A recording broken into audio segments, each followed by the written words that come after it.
for EAH Housing. On behalf of KTGY, the City of Los Altos, and the County of Santa Clara Office of Supportive Housing, we would like to welcome everyone to the 3:30 Distel Circle listening session. Before we launch off into our discussion, I want to ensure everyone that the lines of communication will stay open well beyond this meeting. We have a landing page and an email address for further dialogue. And this meeting will be posted. We'll also post a couple of FAQs, and it's a place to, again, stay interactive with us. In addition, we'll be hosting some additional meetings, in the near future. And again, you can always reach out to us. A couple of housekeeping items as we get going. As a reminder, again, this meeting will be recorded and posted. As a courtesy to others and the presenters, we ask that you mute your microphone. During the input session, please use the raised hand feature under the kind of reactions bar for Zoom users. And then for questions, if possible, you can either leave those in the chat or send those directly to Kristen Taylor. And we will get to those at the conclusion of the presentation. We will be using a platform called Mentimeter today. And this is a way for us to hear your thoughts, or in this case, see them. And there are multiple ways to access the platform. You can click the link in the chat. You can go to www.menti.com and enter the code on your screen. Or you can use the camera function on your cell phone and scan the QR code. And what you'll see is a mirror of the presentation. And once you open it, you don't have to close it. It'll just continue to roll on, and you can interact in our polls that way. Joining us today are some of our partners. We have Lily and Jessica from KTGY Architects, of Andrew Barnes and Natalie Monk from the County of Santa Clara Office of Supportive Housing. We have John and Guido from the City of Los Altos. And I also would like to recognize and show our gratitude to Mayor Flegor and City Council members Anander, Ang, Meadows, and Weinberg, as well as Catherine from the Office of Supervisor Semidian. I'm pretty sure a lot of them are here with us today, but I can't see everybody, but thank you. We will now turn to a short intro on EAH and a couple of our Santa Clara County developments.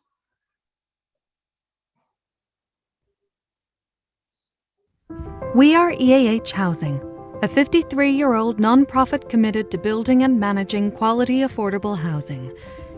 We were founded in 1968 by a small group of community leaders in response to the death of Dr. Martin Luther King Jr. They believed affordable housing was at the foundation for addressing many social justice issues. We believe a roof is just the beginning, and that sustainable, quality, affordable housing is the cornerstone of vibrant, thriving, socio- and economically diverse neighborhoods. Our residents are people who want to live with dignity and respect. They are teachers, firefighters, restaurant cooks, grocery store clerks, and nursing home workers. Our residents are working families struggling to make ends meet. Our residents are seniors on fixed incomes. Our residents are veterans who have proudly served our country. Our residents are people with disabilities and special needs. And yes, some of our residents are the formerly unhoused or people at risk of becoming unhoused, such as foster youth aging out of the system with nowhere else to live. We are deeply committed to affordable housing, and our roots in Santa Clara County run deep. We built 16 affordable housing communities here. Many of our employees and their families work and live here. Now, let's take a closer look at 2 EAH housing communities in Santa Clara County, Orchard Ranch and Parkview Family Apartments.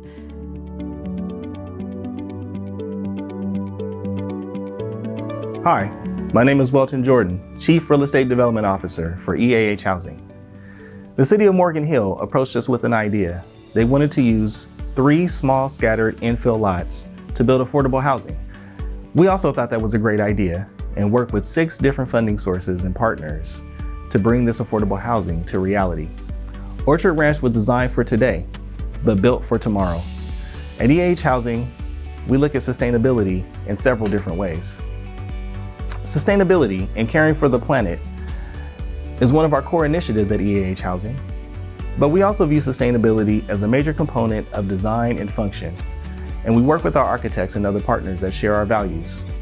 As an environmentally friendly apartment complex, Orchard Ranch features drought-tolerant landscaping, energy-efficient appliances, individual water meters, and solar photovoltaic panels. Parkview Family Apartments is a quintessentially Californian multifamily apartment complex. It offers 1 to 4 bedroom apartments, private outdoor balconies, a digital literacy center, and a children's playground. It was built in 1997 and was financed by the City of San Jose and Union Bank. It was one of the first transit-oriented sites completed by EAH in Santa Clara County, with easy access to public transportation and adjacent to the Midtown Shopping Center. It remains one of the most popular and beloved affordable housing communities in the South Bay. We recently completed a renovation in 2016, which included an upgraded tot lot, extensive site work, drought-tolerant landscaping, drip irrigation, and interior renovations which featured Energy Star appliances and water-efficient kitchen and bathroom fixtures. The partnership between EAH Housing, the City of Morgan Hill, and Santa Clara County was a true partnership and was really needed on this particular development. It's very challenging. We were glad to have such great partners at the table for this. We also look forward to partnering with Santa Clara County on our next affordable housing development in Los Altos.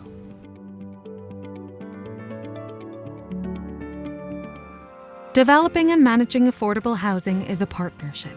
It is a pact between the neighborhood, local businesses, funders, and city and county officials. EAH Housing works very hard to build trust with the community from the very beginning of the development process. From getting community input on design, to inviting our neighbors to see the progress for themselves and welcoming them to on-site events years later. For each new development, we work closely with the community and elected officials to make sure we listen, acknowledge, and understand their feedback.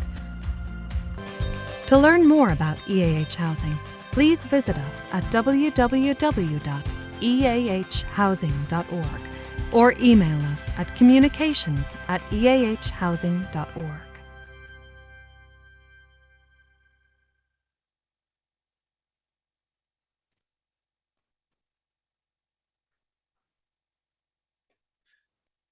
So for over 50 years, EAH has been developing quality, affordable housing. We currently serve over 25,000 residents daily with a team of over 700 employees. Our reach is very wide with affordable housing developments in 19 counties in the state of California. Particularly in Santa Clara County, we currently manage 26 affordable housing communities with over 2,700 units.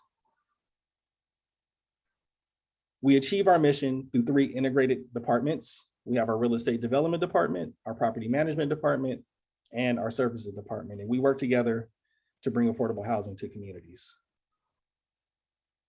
I will now turn it over to Lily to do a quick intro on KTGY. Thank you, Welton.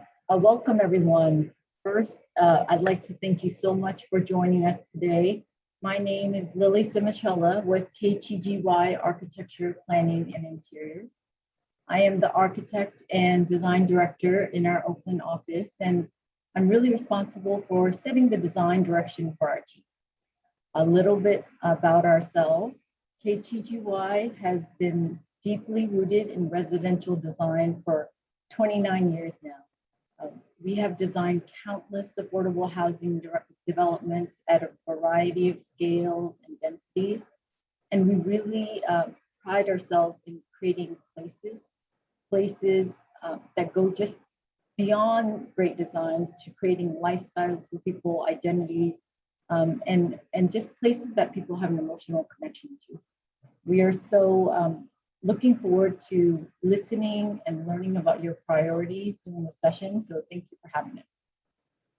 With that, we would like to warm ourselves up a little bit on our digital platform, as Welton mentioned earlier. So if everyone can log into Menti On the chat, you will see a link. So you can either click that link and a pop-up will come up. The best platform is via your phone. So pull up your phone, you go to menti.com, enter the 8-digit code 59392616, or you can scan the barcode on your phone. I'll give everyone a minute. And so what we would love to hear about today is one thing you love about Los Altos. What makes your city so special? So you will see via a word cloud that will be generated with all your text, and there will be the largest text being what is most important to you.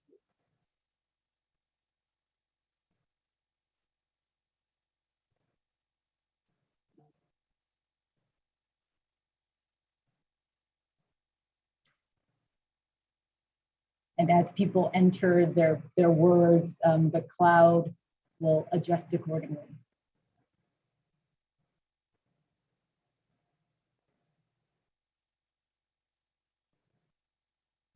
So I see that it's fun to watch. Downtown and community are really strong priorities along with trees, transit friendly, and walkability, all good elements that make up a great city. So thank you. And I'd like to also mention all the polling and the word clouds that we are generating today, they will be open for a week. At the end of our presentation, you will have information to go on to our landing page.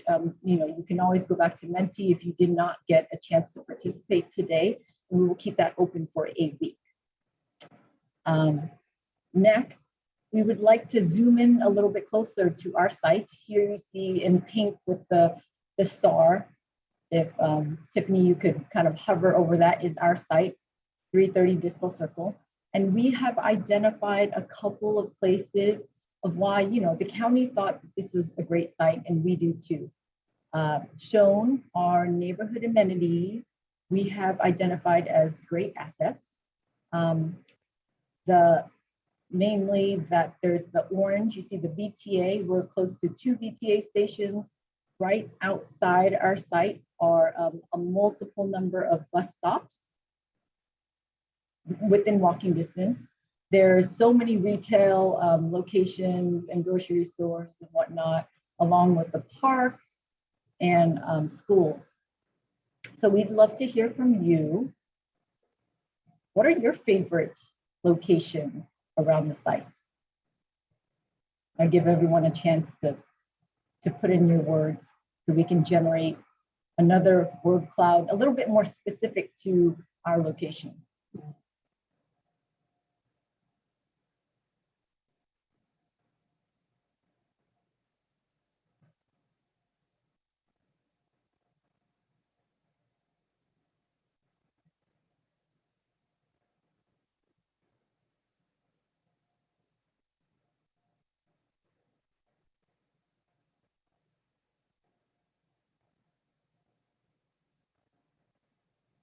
I love that everything seems so readily available near our site within walking distance. Seems as though transit, shopping, downtown, Whole Foods are elements that you guys find as great amenities within your site. So thank you for sharing that as well. Seems like everyone is warmed up with the polling. And so, keep that open. We will have a couple more polls throughout our session to gather more feedback. So we would also like to now update you of where we are in the process.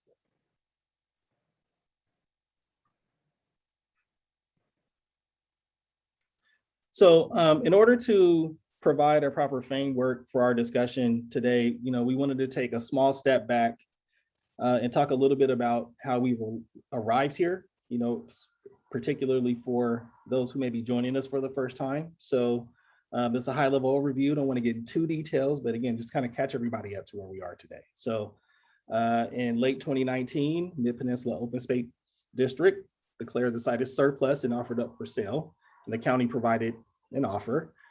The county issued what's called a request for offers to partner with a nonprofit developer to explore building affordable housing at the site.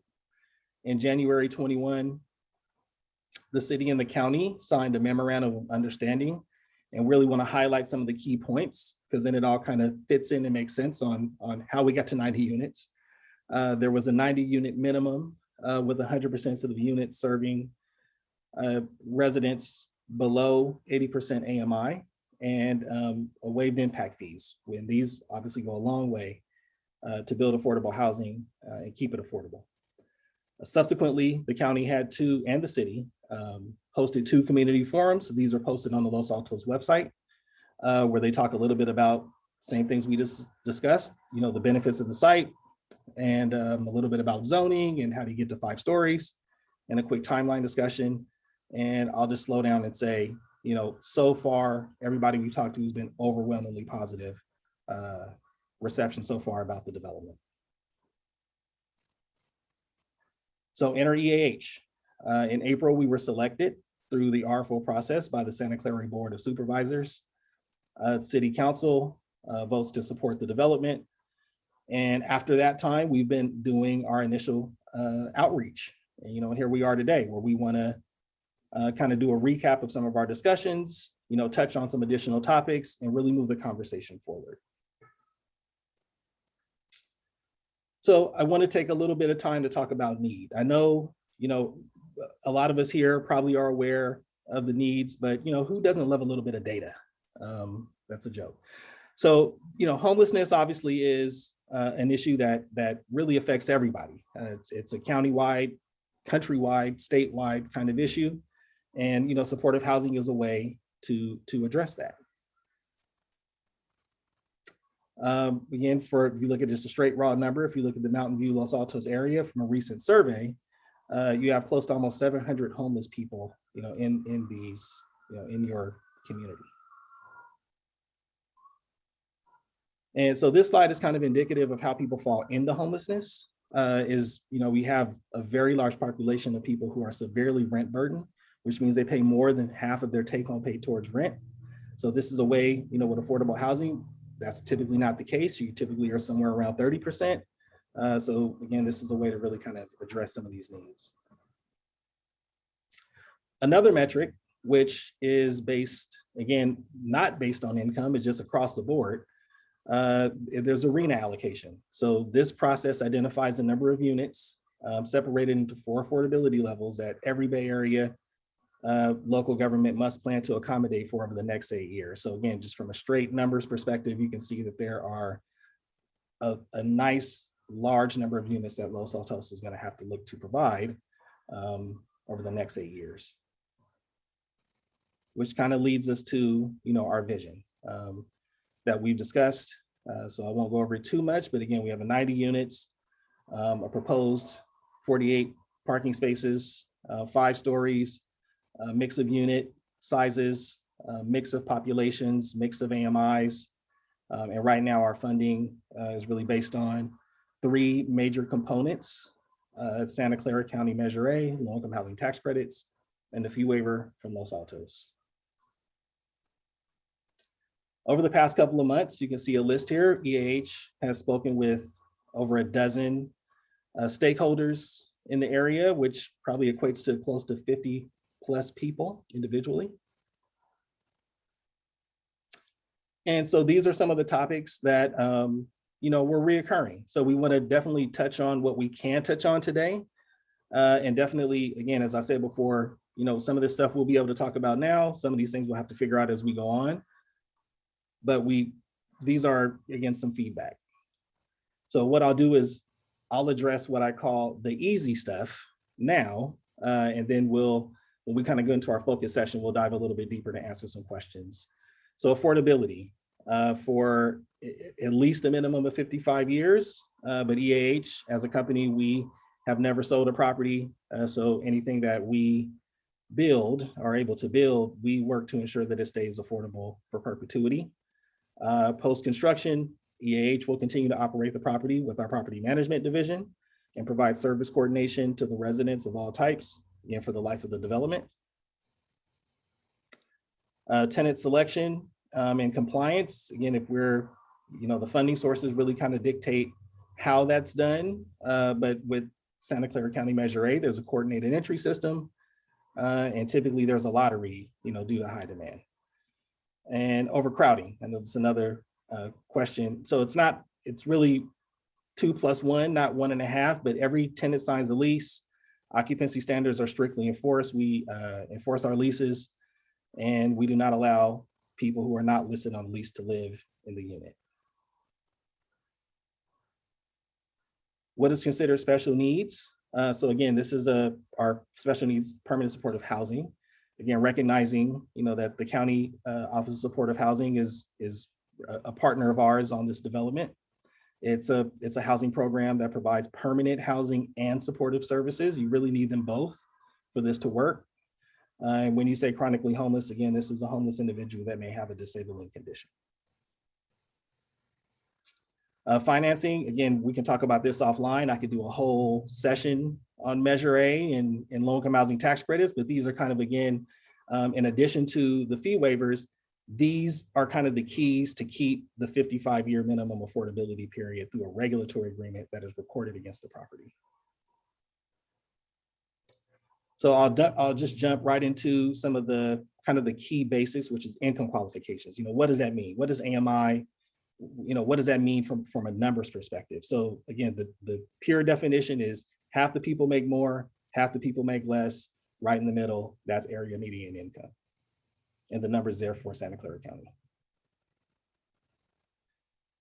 When you look at occupations, again, these are average salaries that we've been able to find through job boards and various websites for people that live in the Los Altos community. As you can see, these are people that you probably interact with on a regular basis. When you look at household incomes, again, you can see at this development, we have the opportunity to serve a wide range of income levels. Same thing when you look at rent. Again, these rents are set by HUD every year. And we could rent all the way from $870 up to close to $3,500 for a 3-bedroom, for a person at 80% AMI. So here's kind of the takeaway for us, and what we really want to get some feedback on is a housing model discussion. We'll have a more focused conversation on this, but really just kind of want to tee it up. We have some options. Our vision, as we discussed before, is an integrated model. However, there is another option. Both of them have a lot of merits. Both of them can definitely check the box if you want to look at how to address the needs of the community. So I'm going to stick a pin in this for now. We're going to bring this back up. We can open it up for some Q&A and some more intimate discussions, with the community on this.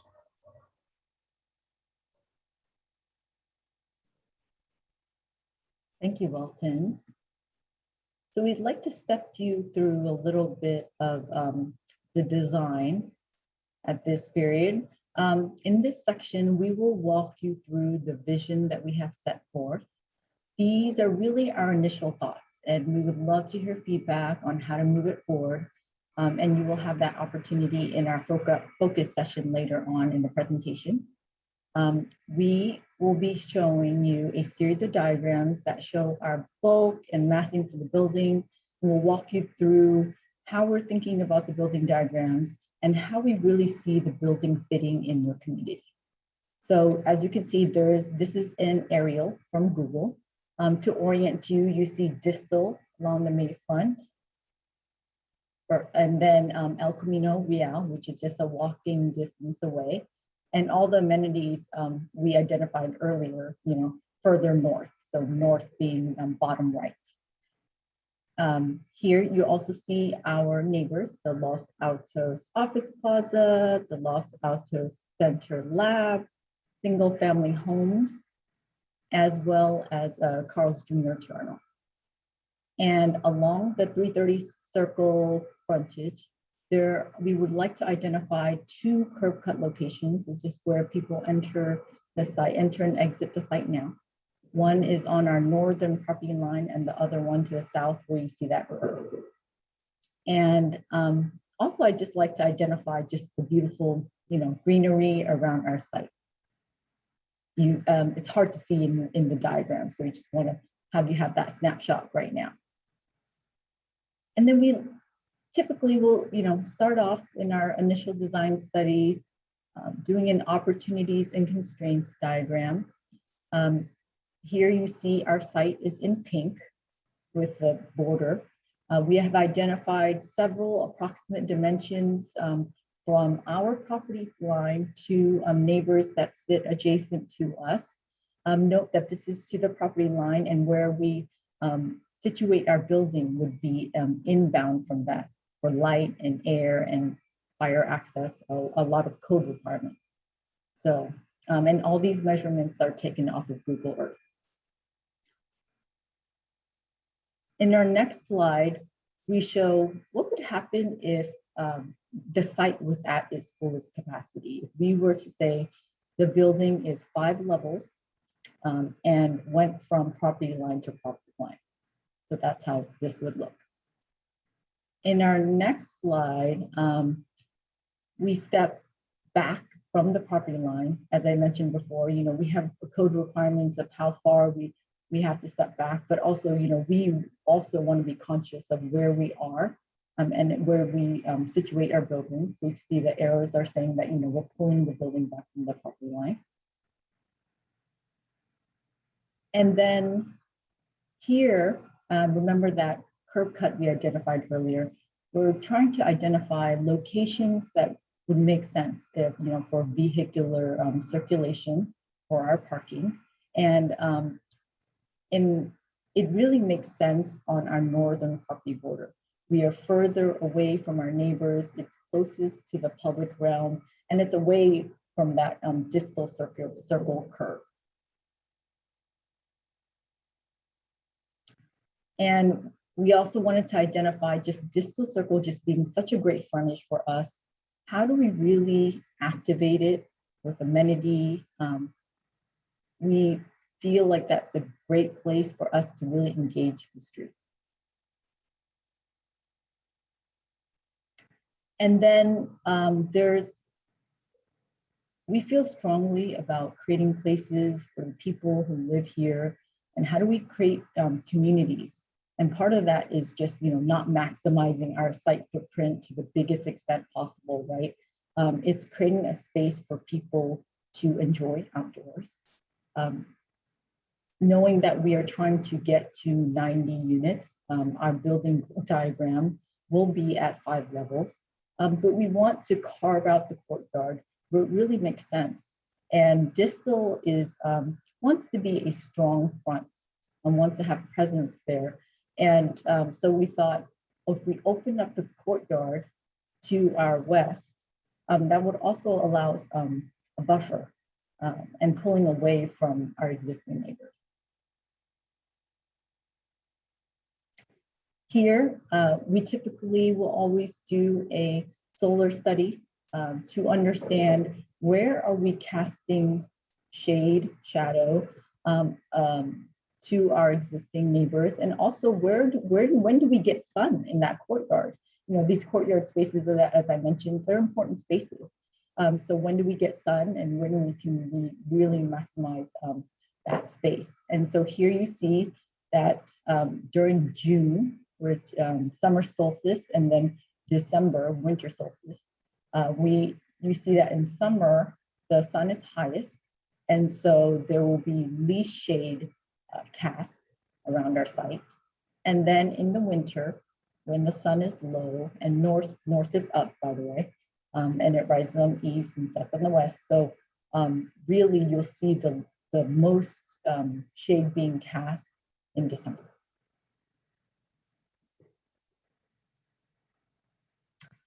All right, and then onto the fun stuff. And so we will discuss all those diagrams and take your feedback in our focus session later today. We would like to go into a series of polls back onto Menti to really gather feedback on key elements that we would like feedback on in our design. So if everyone could go back onto Menti, Kristen has put the link back in, or you can get onto your phone. So we'd really like to know what are design elements that our 330 Distel community can add to the neighborhood. We identified that amenity earlier on today as being, something that we want to be strong and really contribute to this broader neighborhood. So what is that for everyone? Is it an engaging amenity space? Is it the lighting? Is it benches for people to sit and enjoy and chat? Is it bicycle racks to contribute to the green transportation? The awnings that kind of create that quaintness as you walk down the street? Or is it street trees to kind of, contribute to the greenery that was mentioned earlier? So here you will see as everyone inserts their 3 design elements that they feel can add to the community, the bar chart will start to populate. And this is always a fun exercise to understand. So as I mentioned earlier, we will have this open for the next week. And then during our next design session that we have, session number 4, we will be compiling the data that we gather and just talking about it further and digesting the information. So it looks like right now, street trees and benches are 2 elements that would really add to that distal frontage.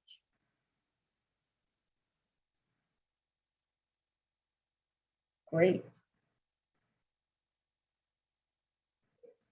And then we also like to hear about sustainable strategies that you would like to prioritize. KTGY is put sustainability at the forefront of what we do. We are always trying to get buildings closer to net zero. And so in order to do that, I think we need to think about these things early in design. And I know it's important to EAH, as you guys saw in the video as well. So please choose 2 sustainable strategies that you would prioritize in the project. Would it be energy efficiency, PV, photovoltaic, solar, water efficiency? Is it about, seeing that drought tolerant landscape and really saving water? Is it about sustainable materials or, sustainable transportation, having a bike storage facility?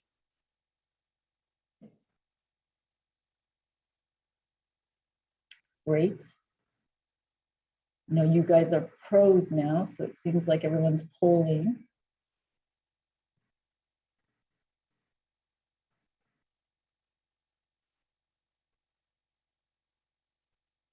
Looks like water efficiency / drought tolerant landscape and energy efficiencies are priorities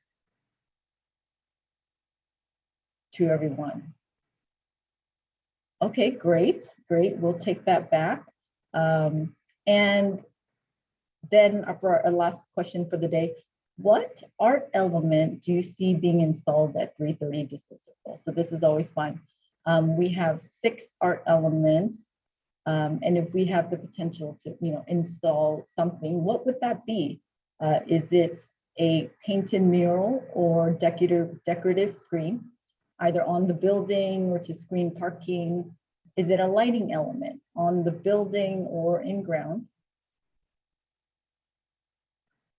Or along our 330 Distel Circle frontage, is it sculptural seating and sit, hang out, artistic street grates, or some sort of 3D sculpture? I'll give everyone a minute.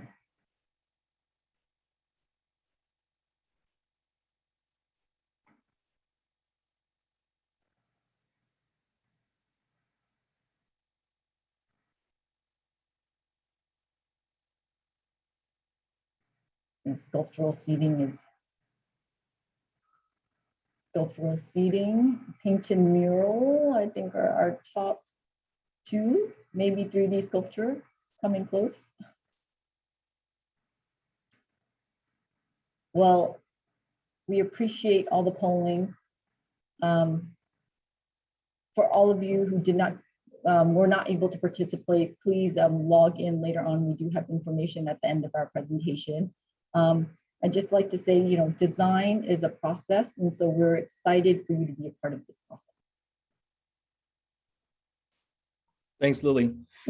So as we touched on before, what we're going to do now is really kind of focus the conversation again on the housing model. And if you want to talk to the architect directly about some of the design elements, or however the questions really focused on design, we're going to have a breakout room for that. And the people who don't want to join the breakout room, you can stay here with us, and then we'll kind of open up the discussion, you know, on the housing model. So there is a slide that shows you how to join the breakout room. Here it is. You should see a pop-up at the bottom of your screen that says breakout rooms. You click that,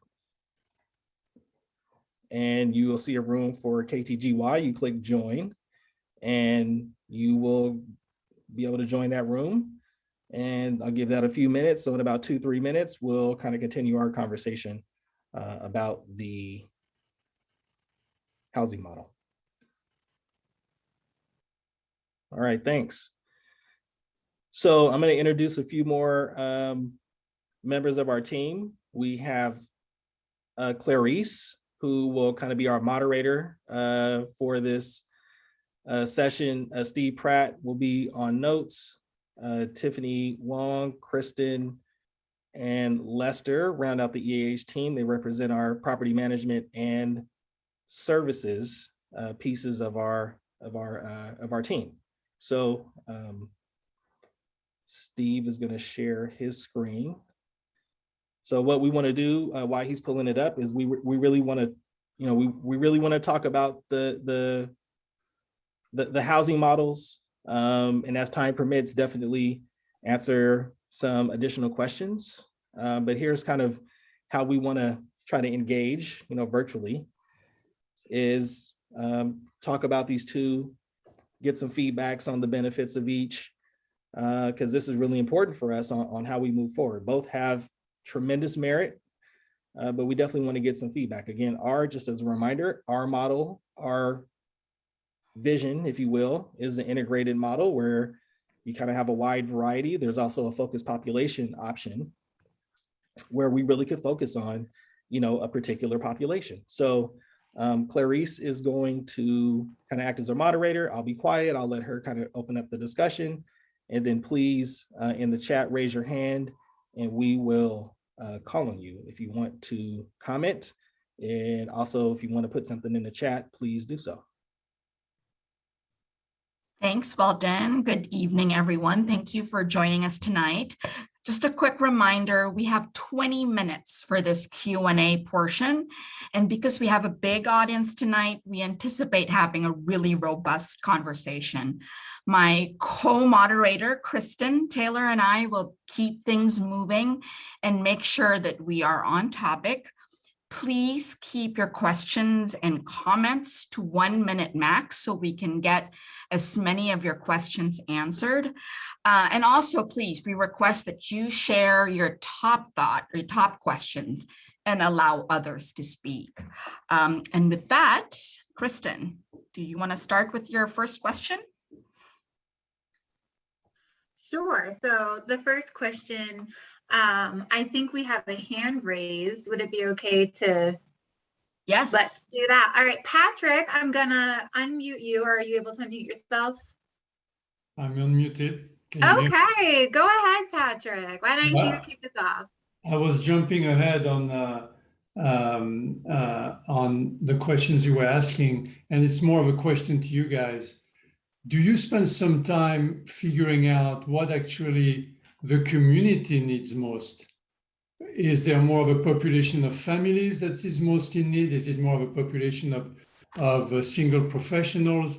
Because the answer obviously is what we would prefer is one way, but more importantly is what does our low income and very low income population need most around Los Altos at the moment?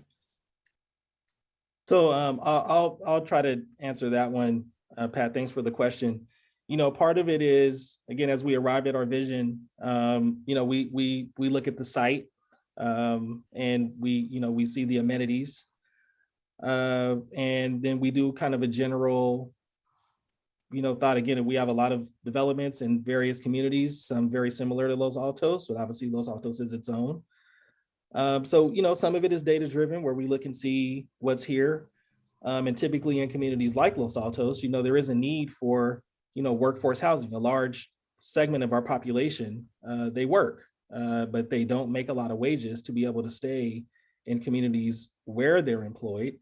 And this is a way to kind of address that. And then also, when as we talked a little bit about homelessness and special needs housing, there's also a very large need. So it's not an easy decision, but when we look at kind of the amount of units that we can get and what we feel might be best, that's how we got to our vision of kind of this integrated model where you can serve a little bit of everybody. We wish we could build enough housing to house everybody, but unfortunately we can't. So that's how we landed where we're at. So yes, there is some data, there are some discussions, there are some previous experiences, and then there are forums like this where we want to talk to people who are here to make sure that we're on the right track.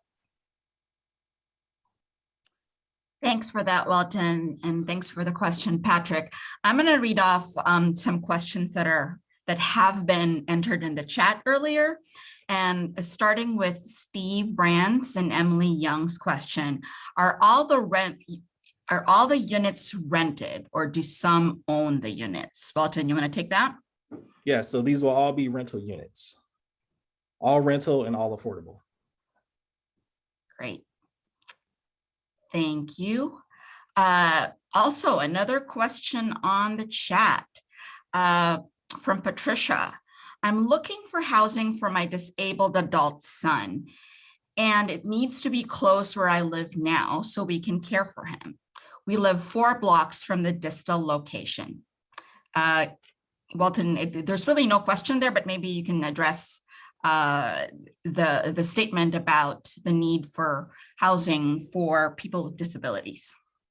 Yeah, so a development like this, once built, can definitely help the need to house folks, people and families with disabled members or disabled individuals themselves.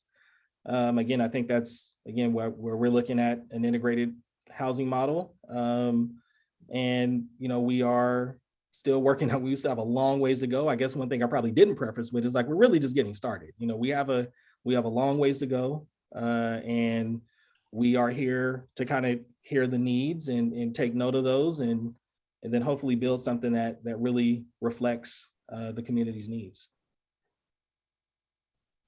Great. Just checking, Kristen, do we have anyone whose hands are raised? You want to take those questions? Yes, we do. So Susan Russell, I'm going to unmute you, and then we have someone on deck right after that. All right, go ahead, Susan. So I'm gathering from what you said about the integrated model housing that allows you the most flexibility, both on who can be housed, and is that also true in terms of the financing? So that would be a good model that way, since there seems to be a need for everything. Correct, Susan. Yes, it definitely gives us a lot of flexibility on financing sources. There are various rules and regulations, again, that we didn't really want to, get too deep into. But when you're looking at an integrated model, it definitely is a lot easier to finance.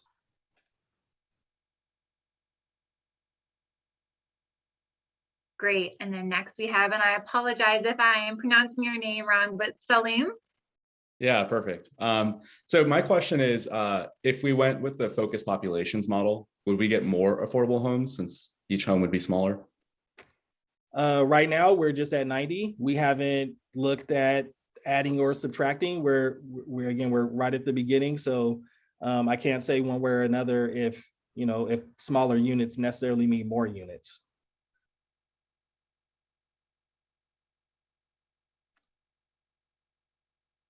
Great, Kristen, any other raised hands? We don't have any other raised hands. I did get a question in the chat Just asking about how many people can live in a studio apartment or a 1-bedroom. What is the amount of people who can live in each bedroom designation? So right now, again, there are occupancy standards, and the way that we kind of generally look at it. Again, this isn't probably more of a Lester question, but please jump in if I'm too far off base, Lester. But I think the occupancy standards are 2 per bedroom plus 1. So if you're looking at a 1-bedroom apartment, it's 2 bedrooms plus 1, and and again, we make sure that we really strive to make sure that units aren't overcrowded or undercrowded. You definitely don't want a 3-bedroom apartment that could house more people only having 1 or 2 people living in it.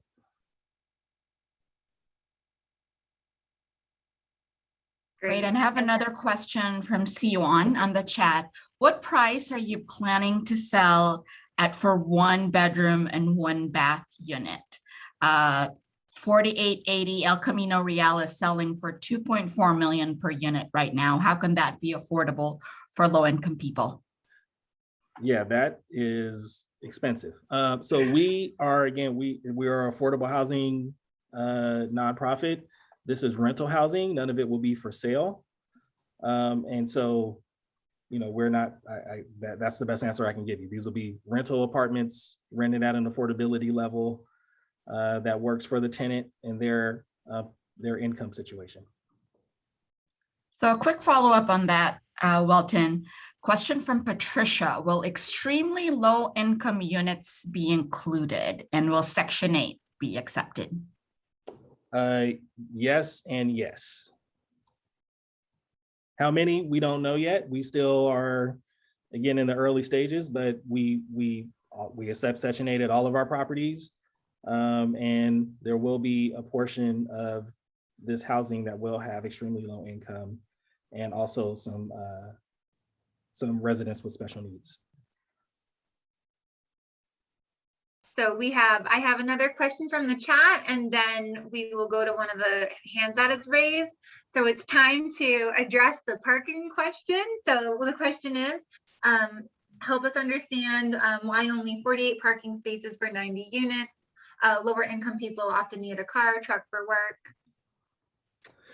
Yeah, so we still need to look into it. Again, it is a smaller site, kind of the urban infill, I think a little bit over 3/4 of an acre. So we are really trying to solve for the units. We definitely understand that parking, circulation, and effects on the surrounding environment are important to the community. They're important to us. So we still have to go through these studies. The city will go through a study as we kind of look through, and we'll talk to our architect to see if we can add some more. But right now, again, this is our proposal, and we still have some work to do on that. Great, thank you. And then Pat, I see you with your hand raised. If you'd like to unmute yourself, you can go ahead. Okay, I would just like to put in favor of the integrated model, so that I think that because it's sort of a family area you're in, so that you have more families with children. That's all. Thanks for that, Pat. I wanted to mention to everyone that my colleague Steve Pratt is taking extensive notes right now. So we're taking everyone's input, comments, and questions into consideration. And we will be presenting these notes back to the City of Los Altos and the county as well. So to add to Pat's comment, Patrick Dupuis on the chat said, I agree, we're so far behind, we need to maximize unit count, but I like the idea of integrated community versus segmented populations that magnify the inequity and social separation. Thank you. And then we have we have 2 more questions from chat. The first one is, how are the tenants chosen to live at the future development? So sorry, go ahead. Oh, go ahead. I think that was unintentional. Go ahead, Wilson. Oh, okay. So when we're, again, a lot of this is, predicated by all the funding that we use have different rules, and we have to find a way to kind of, piece all these together and puzzle these together. So I'll speak specifically on Measure A. And again, we can dive into more details offline, but the Santa Clara County uses a coordinated entry system where they provide references to EAH, and then we have to go through our own screening processes. And the other, excuse me, and typically in other developments, it's a lottery, just due to the high demand. So, most of the time, you'll have a housing development and you'll have many more applicants than you'll have units. And, a lottery system is typically in play. But again, we're still very early, so I can't specifically tell you how, this development will work for sure, except for, these are kind of general ways that they're approached. And then building off of that, Welton, we have another question regarding will legal status be considered for applicants? I'd have to turn that one over to either you or Lester, but I don't think that is a qualifying or disqualifying criteria. Lester, you want to expound on that a little bit? Depending on the regulatory agreement, typically that's not a criteria. In all cases, it's not a criteria that we look at. Clarice, I have sorry, I have another question from chat. That this is an incredible project that will be a lifeline for so many families facing housing insecurity. What can the city do to expedite this project so we can help these families ASAP? Is there anything that anyone can do to help support the project?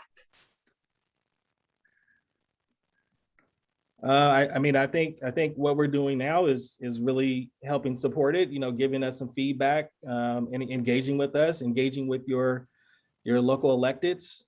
So far, John and Guido have been great. We're, trying to move this forward as fast as we can. We definitely want to make sure that, again, we get proper community feedback initially and ongoing. Community engagement is something that happens almost forever. So, when we're able to build this, and become your new neighbor, and bring new neighbors to your neighborhood, we still want to stay engaged. So I would just say, supporting us, talking to your elected officials and showing your support and showing up today. These are things that really help us. We appreciate it. Well, then just a time check. We have about 4 minutes left. Okay. Great. I have a statement from Roy Love, who on the chat says workforce housing should be a focus. He says, so we don't have many community opportunities for this type of development. Agreed. And then we have another question that we'll also be addressing later on in the presentation, but along the lines of timing, why is the estimate 4 years? Is it similar to Emeryville? Yeah, it's again, it's a product of our system. The planning process takes some time, the financing process takes some time, and the construction process takes some time. I wish I could snap my fingers and build as much housing as possible. This is what we do. We're affordable housing, mission-driven organization, and the faster the better. We're doing everything we can to try to speed it up, but there are particular processes in place that we have to follow. So this is kind of, step one-ish in the direction in kind of getting our design and housing model focused in, and then moving as fast as we can through the planning and building process, but also being respectful of the community and making sure that we don't, not listen and provide you something that you feel comfortable with.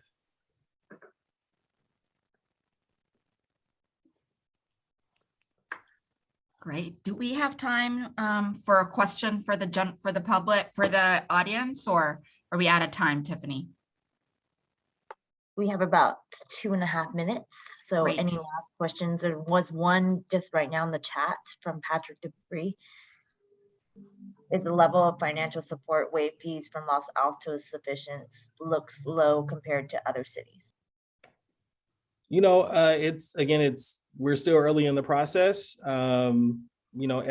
Everything helps, every penny helps that we can get. So to be able to come into an affordable housing development with the partnership with Santa Clara County and kind of waive fees already on the table, to be honest, is a lot more than we typically get. So, when you're talking about timing, this definitely speeds it up because then we can go out and leverage some of these resources. But is it enough? It's hard to tell at this point, but it definitely is, appreciated. Great. So I wanted to remind everyone and repeat a question that Welton asked earlier, and maybe you can help provide us with your input on the chat or by sending us an email. But we'd really like to know, coming from a need perspective, with the two housing models that we presented to you today, what do you think would address the needs of the community? In your personal view, we'd like to hear from you. Again, I'm going to ask a question. What do you think would address the needs of the community? Which population? And I know we don't have time, but if you can provide your answers in the chat, we'll take note of those. And we have a comment from Freddie Parkmuller around, workforce housing that would include studio 2 to 3 bedroom units, as our workforce housing has single people as well as people with families. So sounds like integrated model we've got down there.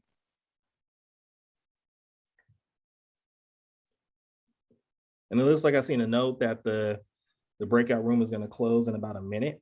So again, I want to remind everyone that, we are here, our whole team is here to answer as many questions as we can.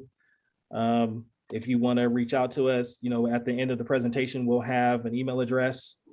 And we also have a landing page that links to the cities. Their first two presentations were there. This one will be up, and we'll be hosting some other ones soon.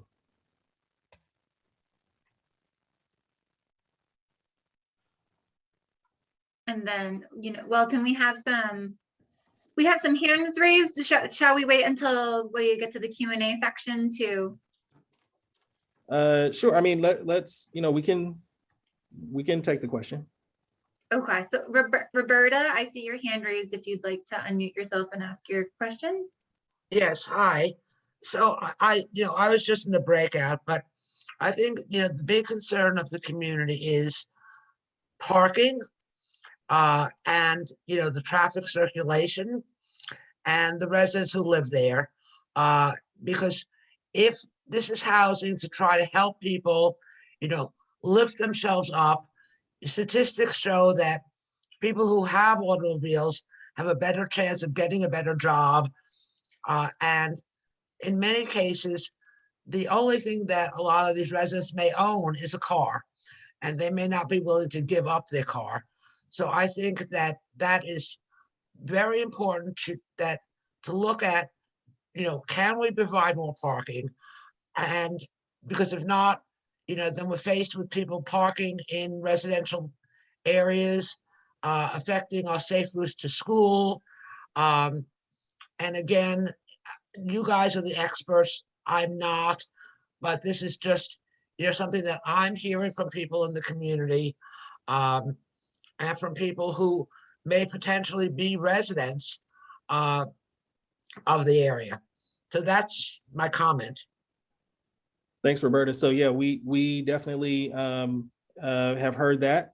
We definitely know that it's important to the community, and as I stated before, we still have to look into it. We will have to have further conversations and dialogue with our architect, and then there'll also be studies to kind of put a little bit more scientific spin, if you will, on what the parking needs and circulation needs and things of that nature are for the site. So we definitely have some work to do on that, and that is a frontal lobe issue for us going forward.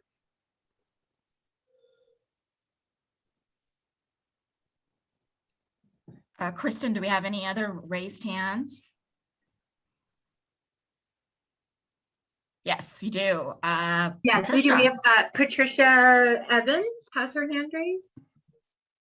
Yeah, it seems to me that the parking depends to some extent on the model that's chosen. If you have a lot of families, if you think about a family of 4, let's say, they may have 1 car for 4 people.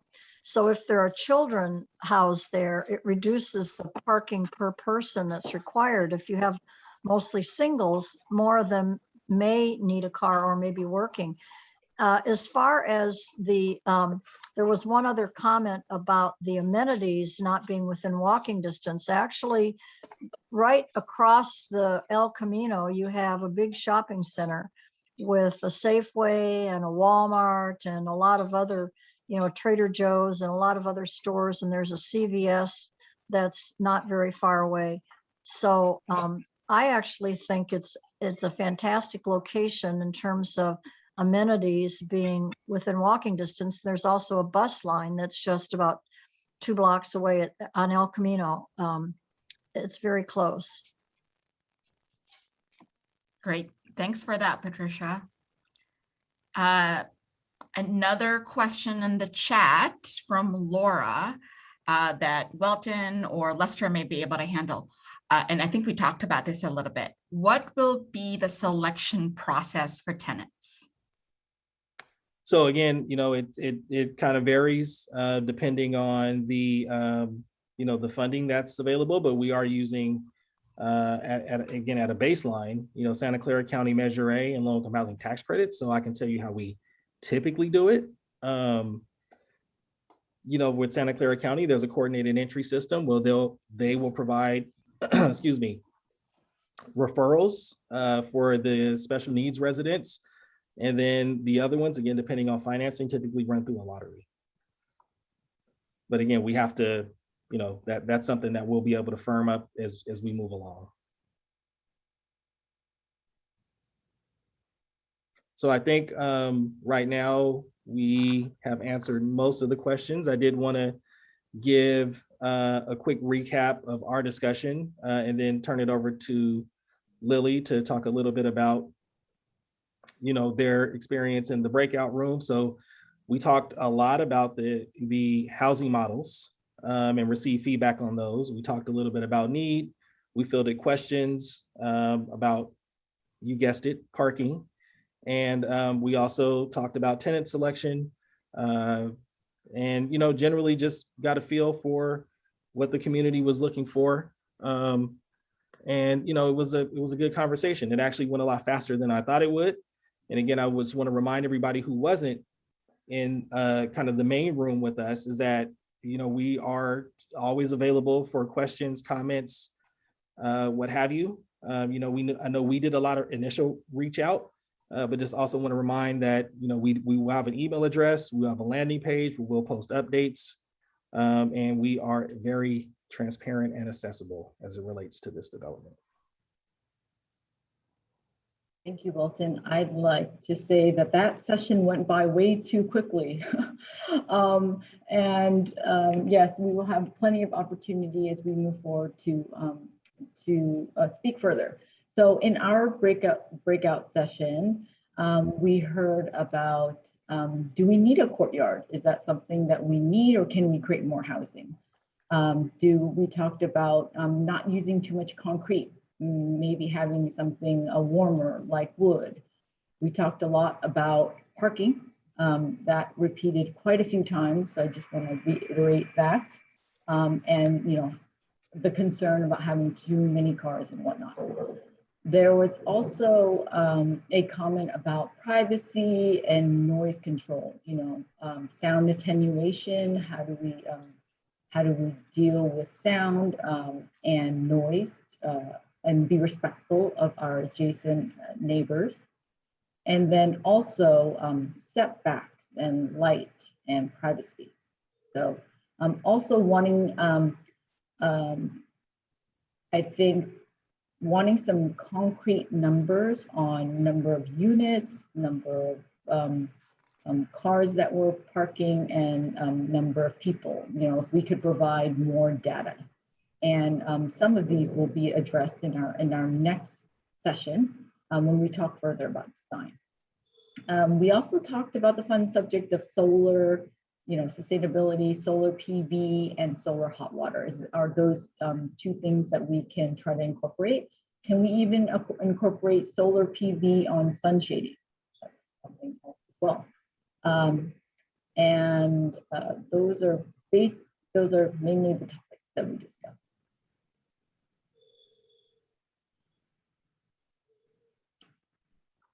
Thanks. So now we want to talk a little bit about some next steps. So on September the 9th, we are going to have another community forum virtual hosted by KTGY, where it will be a much deeper dive into the design. EAH will still be there to answer any questions, provide support. And then we plan on having a live in-person open house. Obviously, the world's kind of changing around us as we speak. So our plan again is to have this in person. And if not, we will still have it. It will just be virtual. Following that, there will be a joint study session with the Planning Commission and City Council to discuss the development again. So when we look at an overall tentative timeline, again, right now, we are obviously in the year 2021. We will be moving through our entitlement package later on this year and early into 22. We will also be working on our financing. And if all goes well, we should be under construction in early 23 and fully leased up in early 25. Again, we are really laboring to try to get this housing built as fast as we can. And I also wanted to highlight before we leave this slide that there will be at least 2 Planning Commission and 2 City Council meetings that we encourage the community to attend. So now, before we bid everybody a good evening, we want to see if there are any additional questions or comments that we haven't spoken to yet. So we have, so Patricia has her hand up, and Patricia, if you'd like to unmute yourself and ask your question, go right ahead. Perhaps you answered this while I was off in the breakout room, but you talked about the income range, and the data on the slide I saw at the beginning talked about low income range, or maybe even very low income range. Do you expect to include extremely low income range? For example, will Section 8 be accepted, and will it include people that have vouchers? Yeah, so we don't have the numbers yet, but we plan to serve as many tiers of the income spectrum that we can under the financing programs. And yes, we do accept Section 8. We also at least anticipate to have some project-based vouchers. So there will be some tenants that will, the vouchers will be here with the project. And then if somebody comes, if there's a eligible renter and they have a kind of a tenant voucher, we accept that as well. We accept those in all of our properties. Great. And then we do have Roberta Phillips, who has her hand up. You can go right ahead, Roberta. Hi. So one of the things that was discussed last time was the services for people with mental illnesses or the chronically homeless. And that it was said that those services would not be on site. So I want to know if that's correct or not. And if it's not on site, what kind of transportation do you provide to the residents so that they can go to their appointments for counseling or help that they need? Welton, would you like me to take that one? Yes. Sure. So we will have community and amenity space available. And so while we won't have an official, counseling center, we'll have space where folks can have private space to meet with mental health professionals. We'll have an array of services such as support groups or other wellness activities that anyone can participate in. We'll also have an on-site resident services coordinator who really helps work with folks individually around their goals, their hopes and dreams, how to remain housed. And we'll have some level of case management for the folks who may have a higher level of need and may need more access to mental health services. So either we will have an arrangement where we'll have space to be able to provide something private on site, or we work pretty closely with case management to make sure that folks do have, transportation to their network of care. It's really important that the folks who live here, do have their services within the community. They're very easily accessible. And as the project progresses, we'll be engaging more and more service providers and partnerships to make sure that that does all align. Thank you. No problem. And then we have Patricia Evans, who also has her hand raised. Go right ahead, Patricia. I'm sorry, I took my hand down. I don't have any more questions. Oh, no problem. Thank you.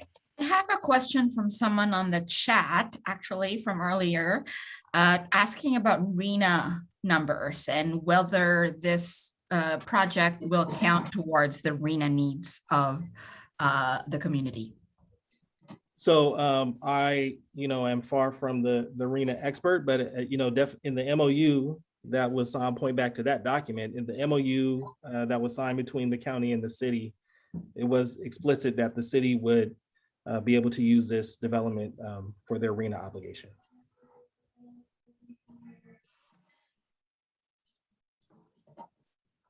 Great, Kristen, any other raised hands? We don't have any other raised hands at this point. Okay. Any comments, questions, or? I have a question from the chat, Welton. Sure. So this person says, my son's nanny is looking for an apartment. Can you give us an idea of what the rents will be like? So I think we showed that slide earlier. And how much will a 1-bedroom rent for? So again, it depends on income, but I don't have those numbers in front of me, but you're probably looking at something anywhere from, a little over $800 up to maybe $1,500–$1,600. But I'm like purely guessing right now, sorry. Thank you for that. Oh, another question. Will this development give priority to people who already live or work in Los Altos? So, that's always a tough question. But the short answer is we cannot guarantee that everybody who lives here will have lived or currently work in Los Altos, but we definitely try to focus our marketing efforts to the surrounding community. And again, kind of as a point of reference, typically, and again, I can't guarantee it, but typically you really end up having a lot of people who may not live in Los Altos, but live very close to Los Altos or work in Los Altos, end up living at the apartments. So to piggyback off that, Welton, there was a question about, will the selection of tenants be limited to Santa Clara County residents? Yeah, the short answer is no, but again, because fair housing, we can't do it. But again, we try to focus our marketing efforts to the initial community first, but we cannot, by law, limit our tenant selection to a particular geography.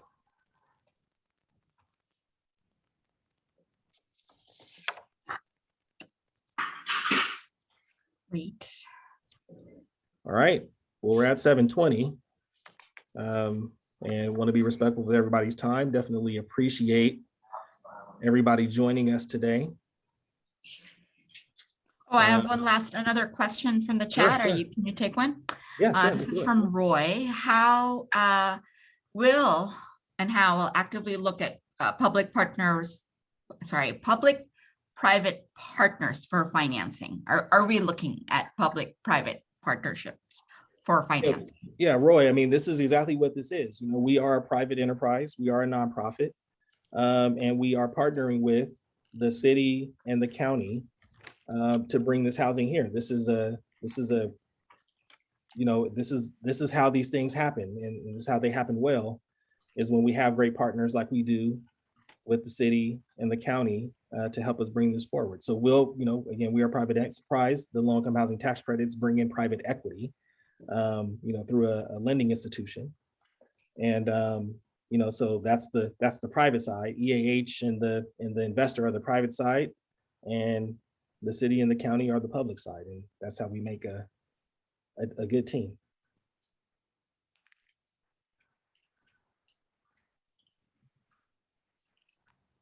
Patricia.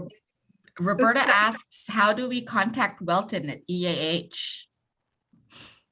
So there's an email address here. And then I think I know how to, I can send you an email, Roberta. I think I know how to catch up with you, right? And Patricia does have her hand raised. Patricia, do you have a question? Yeah, I had a comment more. In the breakout group, and I see in one of the comments here, people mentioned getting input from prospective tenants. In the social services field, there is a recent concept called person-centered planning, which the idea of which is to get the people that are going to get the benefits to provide the input as to what benefits they want. And I think it would be very helpful to have some forums. I know you don't know who the tenants are now, but you have tenants in other places, other buildings, and you know who the prospective tenants are, and to somehow get them involved in providing input. I have a sense that, like myself, most of the people participating in this webinar are not the people that are going to be living there. And it would be great to have input from people like those who would be, as to, what things they want, what services they want, how much parking they need, whether, what, do they want a courtyard, et cetera, et cetera. Yes, and I will respond to that because that very much excites me, and that will be part of this interactive process over the next few meetings, where we've already connected with a few different providers, such as Tom Myers with Community Services Agency, as far as making sure that we have meetings available, which is why we're really hoping we can also do one in person, but making sure we do get that feedback from a variety of stakeholders, particularly, the folks, our future residents who will be there, and community members. And so, we can continue with this conversation through the emails. If folks have other organizations they think that would be most beneficial for us to contact, that's something my department does, and Tiffany Wong, who's our manager of community engagement, because you're absolutely right. We need that feedback from everyone, especially those who will likely live there. Sorry to jump in, Welton. I get excited. Yeah, no problem. We like doing this. We like talking to people.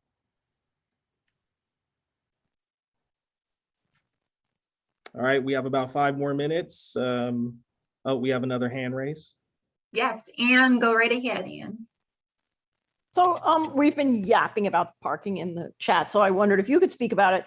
And what I wondered was if you could talk about what the tenants are like and how it is. I mean, I live without a car, so I know it's possible, but maybe you could talk about what the tenants are like and how they do, instead of us. How does that work? It varies. Again, we have a lot of different properties. So it really varies from community to community. I wish I had a better answer.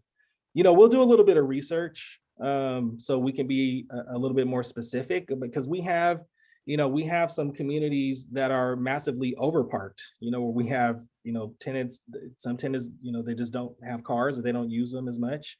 And then we have, some surprising properties that we manage, not necessarily own, but we do manage, where you would be surprised that it's a senior facility, and we don't have enough parking. So it's kind of hard to tell. We really have to look at it. So, and that's what we'll do. We have to treat every community a little bit differently. Again, this is very close to a lot of different transit amenities, and we can talk a little bit next time about alternative modes of transportation, not just cars. We definitely live in an age where there's ride shares, there's bikes, there's car share, there's a lot of different ways to get around. So we definitely understand that it's a hot button topic, and we'll do our best to address it. Thank you.